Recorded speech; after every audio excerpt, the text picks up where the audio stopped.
ओम विष्णवे नमः। आप सभी को चैत्र मास की कृष्ण पक्ष की पाप मोचनी एकादशी की हार्दिक शुभकामनाएं। भगवान श्री हरि विष्णु और माँ लक्ष्मी की कृपा सदैव आप और आपके समस्त परिवार पर बनी रहे। जिनकी आकृति स्वरूप अतिशय शांत है, जो जगत के आधार व देवताओं के भी ईश्वर हैं, जो शेषनाग की शैया पर विश्राम किए हुए हैं, जिनकी नाभि में कमल है और जिनका वर्ण श्याम रंग का है, जिनके अतिशय सुंदर रूप का योगी जन ध्यान करते हैं, जो गगन के समान सभी जगहों पर छाए हुए हैं, जो जन्म मरण के भय का नाश करने वाले हैं, जो संपूर्ण लोकों के स्वामी हैं, जिनकी भक्तजन वंदना करते हैं, ऐसे लक्ष्मीपति कमल नेत्र भगवान विष्णु को अनेकों प्रकार से विनती करके मैं प्रणाम करता हूँ। ब्रह्मा, शिव, वरुण, इंद्र, मरुदगण जिनकी दिव्य स्तोत्रों से स्तुति गाकर रिझाते हैं, सामवेद के गाने वाले अंग, पद, क्रम और उपनिषदों के सहित वेदों द्वारा जिनका गान करते हैं, योगी जन ध्यान में स्थित प्रसन्न हुए मन से जिनका दर्शन करते हैं, देवता और असुर जिनके अंत को नहीं पाते, उन नारायण को मैं नमस्कार करता हूँ। पाप मोचनी एकादशी व्रत की कथा। फाल्गुन मास के शुक्ल पक्ष की एकादशी का महात्म्य जानने के बाद अर्जुन ने भगवान श्री कृष्ण से कहा, हे मधुसूदन, आपने फाल्गुन मास के शुक्ल पक्ष की एकादशी अर्थात आमलकी एकादशी के बारे में विस्तार पूर्वक मुझे बतलाया। अब चैत्र मास के कृष्ण पक्ष की एकादशी का क्या नाम है तथा उसकी विधि क्या है, कृपा करके आप मेरी बढ़ती हुई जिज्ञासा को शांत कीजिए। भगवान श्री कृष्ण ने कहा, हे अर्जुन, चैत्र मास के कृष्ण पक्ष की एकादशी को पाप मोचनी एकादशी के नाम से जाना जाता है। एक बार की बात है, पृथ्वीपति राजा मांधाता ने लोमश ऋषि से यही प्रश्न किया था जो तुमने मुझसे किया है। अतः जो कुछ भी ऋषि लोमस ने राजा मांधाता को बतलाया वही मैं तुमसे कह रहा हूँ। तुम ध्यानपूर्वक सुनो। राजा मांधाता ने धर्म के गुह्यतम रहस्यों के ज्ञाता महर्षि लोमस से पूछा, हे ऋषि श्रेष्ठ, मनुष्य के पापों का मोचन किस प्रकार संभव है? कृपा कर कोई ऐसा सरल उपाय बताएं जिससे सभी को सहज ही पापों से छुटकारा मिल जाए। तब महर्षि लोमश ने कहा, हे नृपति, चैत्र मास के कृष्ण पक्ष की एकादशी का नाम पापमोचनी एकादशी है। उसके व्रत के प्रभाव से मनुष्यों के अनेकों पाप नष्ट हो जाते हैं। मैं तुम्हें इस व्रत की कथा सुनाता हूँ, तुम ध्यानपूर्वक श्रवण करो। प्राचीन समय की बात है, चैत्ररथ नामक एक वन था। उसमें अप्सराएं किन्नरों के साथ विहार किया करती थी। वहाँ सदैव वसंत का मौसम रहा करता था, अर्थात उस जगह सदा नाना प्रकार के पुष्प खिले रहते थे। कभी गंधर्व कन्याएं विहार करती थी तो कभी देवेंद्र अन्य देवताओं के साथ क्रीड़ा किया करते थे। उसी वन में मेधावी नाम के एक ऋषि भी तपस्या में लीन रहते थे। मेधावी ऋषि भगवान शिव के भक्त थे। एक दिन मंजुघोषा नामक एक अप्सरा ने उनको मोहित कर उनकी निकटता का लाभ उठाने की चेष्टा की और इसके लिए वह कुछ दूरी पर बैठकर वीणा बजाकर मधुर स्वर में गाने लगी। उसी समय शिव भक्त महर्षि मेधावी को कामदेव भी जीतने का प्रयास करने लगे। कामदेव ने उस सुंदर अप्सरा के भ्रू अर्थात भौहों का धनुष बनाया, कटाक्ष को उसकी प्रत्यंचा बनाई और उसके नेत्रों को मंजुघोषा अप्सरा का सेनापति बनाया। इस तरह कामदेव अपने शत्रु भक्त को जीतने को तैयार हुआ। उस समय महर्षि मेधावी भी युवावस्था में थे और काफी हृष्ट-पुष्ट थे। उन्होंने यज्ञोपवीत तथा दंड धारण कर रखा था और वे दूसरे कामदेव के समान प्रतीत हो रहे थे। उस मुनि को देखकर कामदेव के वश में हुई मंजुघोषा ने धीरे धीरे मधुर वाणी से वीणा पर गायन शुरू किया। तो महर्षि मेधावी भी मंजुघोषा के मधुर गाने पर तथा उसके सौंदर्य पर मोहित हो गए। वह अप्सरा मेधावी मुनि को कामदेव से पीड़ित जानकर उनसे आलिंगन करने लगी। महर्षि मेधावी उसके सौंदर्य पर मोहित होकर शिव रहस्य को भूल गए और काम के वशीभूत होकर उसके साथ रमण करने लगे। काम के वशीभूत होने के कारण मुनि को उस समय दिन रात का कुछ भी ज्ञान न रहा और काफी समय तक वे रमण करते रहे। तदुपरांत मंजुघोषा उस मुनि से बोली, हे ऋषिवर, अब मुझे बहुत समय हो गया है, अतः स्वर्ग जाने की आज्ञा दीजिए। अप्सरा की बात सुनकर ऋषि ने कहा, हे मोहिनी, संध्या को तो आई हो, प्रातःकाल होने पर चली जाना। ऋषि के ऐसे वचनों को सुनकर अप्सरा उनके साथ रमण करने लगी। इसी प्रकार दोनों ने साथ साथ बहुत समय बिताया। मंजुघोषा ने एक दिन ऋषि से कहा, हे विप्र, अब आप मुझे स्वर्ग जाने की आज्ञा दीजिए। मुनि ने इस बार भी वही कहा, हे रूपसी, अभी तो ज्यादा समय व्यतीत ही नहीं हुआ है, कुछ समय और ठहरो। मुनि की बात सुनकर अप्सरा ने कहा, हे ऋषिवर, आपकी रात तो बहुत लंबी है, आप स्वयं ही सोचिए कि मुझे आपके पास आए कितना समय हो गया। अब और ज़्यादा समय तक ठहरना क्या उचित है? अप्सरा की बात सुनकर मुनि को समय का बोध हुआ और वह गंभीरतापूर्वक विचार करने लगे। जब उन्हें समय का ज्ञान हुआ कि उन्हें रमण करते 57 वर्ष व्यतीत हो चुके हैं, तो उस अप्सरा को वह काल का रूप समझने लगे। इतना ज्यादा समय भोग विलास में व्यर्थ चला जाने पर उन्हें बड़ा क्रोध आया। अब वह भयंकर क्रोध में जलते हुए उस तप नाश करने वाली अप्सरा की तरफ भ्रिकुटी तानकर देखने लगे। क्रोध से उनके अधर कांपने लगे और इंद्रियां बेकाबू होने लगी। क्रोध से थरथराते स्वर में मुनि ने उस अप्सरा से कहा, मेरे तप को नष्ट करने वाली दुष्टा, तू महापापिन और बहुत ही दुराचारणी है। तुझ पर धिक्कार है। अब तू मेरे श्राप से पिशाचनी बन जा। मुनि के क्रोध युक्त श्राप से वह अप्सरा पिशाचनी बन गई।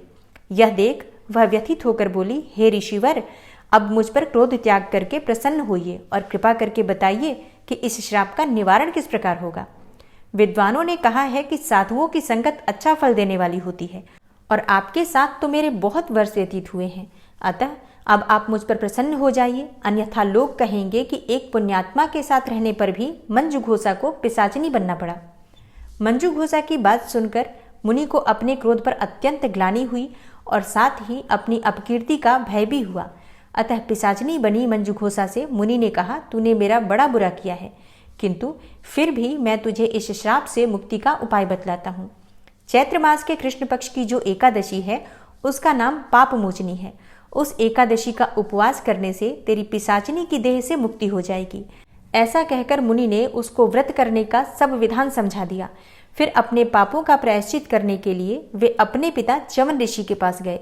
च्यवन ऋषि ने अपने पुत्र मेधावी को देखकर कहा, हे पुत्र, ऐसा क्या किया है तूने कि तेरे सभी तप नष्ट हो गए हैं, जिससे तुम्हारा समस्त तेज मलिन हो गया है। मेधावी मुनि ने लज्जा से अपना सिर झुकाकर कहा, हे पिताश्री, मैंने एक अप्सरा से रमण करके बहुत बड़ा पाप किया है। इसी पाप के कारण संभवतः मेरा सारा तेज और मेरे तप नष्ट हो गए हैं। कृपा करके आप इस पाप से छूटने का उपाय बतलाइए। ऋषि ने कहा, हे पुत्र, तुम चैत्र मास के कृष्ण पक्ष की पाप मोचनी एकादशी का विधि तथा भक्ति पूर्वक उपवास करो, इससे तुम्हारे सभी पाप नष्ट हो जाएंगे। अपने पिता च्यवन ऋषि के वचनों को सुनकर मेधावी मुनि ने पापमोचनी एकादशी का विधि पूर्वक व्रत किया। उसके प्रभाव से उनके सभी पाप नष्ट हो गए। मंजू घोषा अप्सरा भी पापमोचनी एकादशी का उपवास करने से पिशाचनी की देह से छूट गई और पुनः अपना सुंदर रूप धारण करके स्वर्गलोक चली गई। लोमस मुनि ने कहा, हे राजन, इस पापमोचनी एकादशी के प्रभाव से समस्त पाप नष्ट हो जाते हैं। इस एकादशी की कथा के श्रवण और पठन से 1000 गोदान का फल प्राप्त होता है। इस उपवास के करने से ब्रह्म हत्या करने वाले, स्वर्ण चुराने वाले, मद्यपान करने वाले, अगम्यागमन करने वाले आदि भयंकर पाप भी नष्ट हो जाते हैं और अंत में स्वर्गलोक की प्राप्ति होती है। पापमोचनी एकादशी व्रत की तिथि प्रारंभ हो रही है 14 मार्च 2026 को, यानी कि शनिवार के दिन सुबह 8:10 पर, और एकादशी तिथि का समापन होगा 15 मार्च को सुबह 9:16 पर। तो सूर्योदय कालीन तिथि में ही एकादशी का व्रत धारण करते हैं और सूर्योदय कालीन एकादशी तिथि 15 मार्च यानी कि रविवार को हमें प्राप्त होगी। तो 15 मार्च को रविवार को एकादशी का व्रत हमें धारण करना है। तो शनिवार के दिन 14 मार्च को दशमी तिथि के नियम का पालन करेंगे। तो इस दिन आपको शुद्ध और सात्विक भोजन लेना है, ब्रह्मचर्य का पालन करना है और अगर संभव हो तो भूमि पर शयन करना है। और अब जानते हैं एकादशी व्रत के दिन के शुभ मुहूर्त के बारे में। तो 15 मार्च को एकादशी व्रत के दिन सूर्योदय काल का समय है सुबह 6:39 पर और सूर्यास्त का समय है शाम को 6:32 पर। बात करें ब्रह्म मुहूर्त की तो सुबह 5:02 से सुबह 5:50 तक ये समय ब्रह्म मुहूर्त का है। इस समय में आप स्नान कर सकते हैं और भगवान श्री हरिविष्णु की विधि विधान से पूजा कर सकते हैं। बात करें अभिजीत मुहूर्त की, दोपहर 12:12 से दोपहर 1 बजे तक ये समय अभिजीत मुहूर्त का है। अभिजीत मुहूर्त में आप कोई भी शुभ कार्य प्रारंभ करते हैं तो उसका फल आपको बहुत अधिक प्राप्त होता है।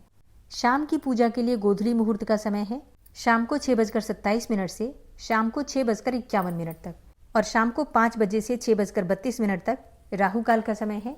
राहु काल में किसी भी प्रकार का शुभ कार्य प्रारंभ नहीं करते हैं, लेकिन अगर आप पहले से कर रहे हैं तो बिल्कुल कर सकते हैं। एकादशी व्रत के दिन प्रातःकाल जल्दी उठ जाइए, उठकर नित्य कर्मों से निवृत्त हो जाइए, स्नान कर लीजिए, फिर शुद्ध वस्त्र धारण करके भगवान सूर्यदेव को जल दीजिए और फिर घर के मंदिर में शुद्ध घी का दीपक जलाकर व्रत का संकल्प लीजिए। संकल्प लेने के लिए अपने दाहिने हाथ में जल लेना है, थोड़ा सा पुष्प लीजिए और थोड़े से सफ़ेद तिल लीजिए। भगवान श्री विष्णु को साक्षी मानकर आपको व्रत का संकल्प लेना है। अपना नाम बोलिए, गोत्र बोलिए और जिस स्थान पर आप रहते हैं उस स्थान का एड्रेस बोलिए। इसके बाद जगत के पालनहार भगवान श्री विष्णु का ध्यान करते हुए प्रार्थना कीजिए कि भगवान श्री विष्णु की कृपा की प्राप्ति के लिए, उनकी प्रसन्नता के लिए आज आप चैत्र मास की कृष्ण पक्ष की पाप मोचनी एकादशी का व्रत धारण कर रहे हैं। आपके व्रत में, पूजा पाठ में किसी भी प्रकार की भूल चूक हो जाए तो भगवान श्री विष्णु उसे क्षमा करें और कृपा करें कि आपका व्रत निर्विघ्न रूप से पूर्ण हो। और इसके अलावा अगर आपकी कोई भी कामना हो तो अपनी कामना का संकल्प ले सकते हैं। संकल्प लेने के बाद आपके हाथ में जो सामग्री है, जल, पुष्प और तिल, ये भगवान श्री विष्णु के चरणों में अर्पित कर दीजिए। और अब आप विधि विधान से भगवान श्री विष्णु की पूजा कीजिए, जैसे कि उनका अभिषेक कीजिए पंचामृत से, कच्चे दूध से या फिर जल से, जो भी आपके पास उपलब्ध हो। पीले वस्त्र भगवान श्री विष्णु को अर्पित करके पीले चंदन से उनका श्रृंगार कीजिए। पुष्प अर्पित कीजिए, पीले या फिर लाल, जो भी आपके पास उपलब्ध हो।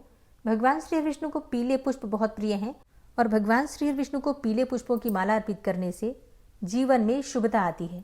किसी भी प्रकार के मांगलिक कार्य अगर आपके रुके हुए हैं तो आपको पीले पुष्पों की माला भगवान श्री विष्णु को अवश्य अर्पित करनी चाहिए। एकादशी व्रत हम करते हैं तो तुलसी के पत्तों की माला भगवान श्री विष्णु को अवश्य अर्पित करें। इतने पत्ते ना हो आपके पास कि आप माला बना पाएं तो ऐसे में 5 पत्तों पर, मतलब 5 तुलसी के पत्ते लीजिए।